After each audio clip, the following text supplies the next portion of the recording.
Jackie Chan lay perfectly still on the stone floor, his body twisted at an unnatural angle, his face turned toward the sky. For a brief, terrifying moment, no one on the set spoke, no one moved. The wind passed through the ancient structure, carrying dust and echoes, but the human beings standing around him were frozen in place. Blood was coming from his ear. To anyone who had spent time around serious injuries, that detail alone was enough to turn fear into dread. This was not a cut, not a bruise, not a broken bone that could be wrapped and endured. This was something far worse. This was the kind of injury that ends careers. Sometimes it ends lives. Jackie Chan had fallen from a height he had misjudged by inches. The mistake took less than a second. The consequences would follow him for the rest of his life, and while the crew stood there unsure whether to call his name or pray quietly that he was still breathing, Jackie Chan was already facing the most important decision of his career, even if he did not yet know it. By the mid-1980s, Jackie Chan was known around the world as something rare. He was not simply an action star. He was not merely a martial artist. He was a performer who had fused physical comedy, acrobatics, and real danger into a single identity. What separated him from everyone else was simple and terrifying. He did not use stunt doubles. This was not a marketing slogan. It was not an exaggeration. Jackie Chan truly placed his own body between the camera and danger every single time. Falls were real, impacts were real, pain was real. This philosophy did not come from arrogance, it came from upbringing.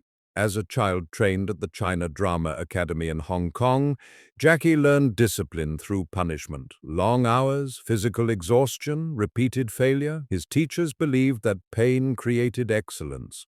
Weakness was not corrected with encouragement, but with consequences. By the time Jackie entered the film industry, pain felt familiar, almost comforting. It was something he understood. Fear, on the other hand, was something he believed he could outrun. Success created a trap Jackie Chan did not fully recognize until it was too late. Each film raised expectations. Each stunt had to be bigger. Each fall had to look more dangerous than the last. Audiences did not want realism.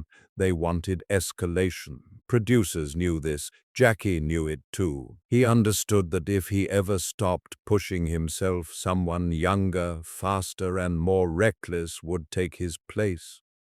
In the action world, longevity belonged only to those who refused to slow down. Jackie Chan became famous not just for surviving danger, but for smiling through it. The laughter in his films masked the physical toll his body was paying. By the time Armor of God entered production, he was exhausted, physically and mentally, but he would never admit it. Armor of God was filmed across several European locations, including Yugoslavia. The landscapes were stunning. Ancient structures, stone walls, real heights. These were not studio sets. Stone does not forgive mistakes. The stunt in question was relatively simple on paper. Jackie would leap from a wall, grab a tree branch, and use it to break his fall before dropping safely to the ground. He had done variations of this stunt before, but repetition breeds complacency. The branch was weaker than expected, the distance slightly miscalculated, the safety margin almost non-existent. Crew members hesitated, some voiced concern. Others remained silent, trusting Jackie's instincts the way they always had. Jackie himself noticed the variables. The risk registered somewhere in his mind. But he ignored it. He had already delayed the shoot once. He did not want to appear cautious. He did not want fear to be part of his identity. So he climbed back into position. When Jackie Chan jumped, everything went wrong immediately. The branch snapped under his weight without resistance. There was no time to adjust, no chance to correct his body position. Gravity took full control. His head struck the stone wall first. The sound was not dramatic. It was dull, heavy, final. Jackie's body collapsed to the ground. There was no applause, no cheering, no sense of relief, only silence. Blood flowed from Jackie Chan's ear as he lay unconscious. The crew rushed forward, shouting his name. Someone called for medical assistance. Others stood back, knowing instinctively that moving him could make things worse. An emergency helicopter was summoned. Within minutes, Jackie was airborne, racing toward a hospital in Belgrade. Every second mattered. Swelling in the brain could become fatal without warning. Doctors confirmed the severity almost immediately. Jackie Chan had fractured his skull. There was bleeding inside his brain. A visible hole had formed where bone had given way. This was not an injury that could be ignored or endured. This was survival. When Jackie Chan regained consciousness, the world felt unfamiliar. Bright lights, muted sounds, a weight pressing inside his head.